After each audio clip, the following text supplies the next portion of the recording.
Hello നമസ്കാരം, ഞാൻ രമേശ് ഞാനിപ്പോൾ ഉള്ളത് കോടിയേരി MCC ഹോസ്പിറ്റലിലുള്ള എൻ്റെ ഒരു നാട്ടിലുള്ള ഒരാളെയും കൂട്ടി വന്നതാണ്. അപ്പോൾ നോക്കും പതിവിലും ഏറ്റവും കൂടുതൽ തിരക്കട വാഹനങ്ങൾ കൊണ്ട് വാഹനം പാർക്ക് ചെയ്യാൻ വേണ്ടി പറ്റുന്നില്ല.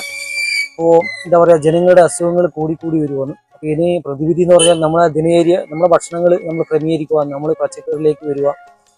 അതുമാത്രമേ ഇതിനൊരു എന്താ പറയുക ഒരു പ്രതിവിധിയുള്ളൂ.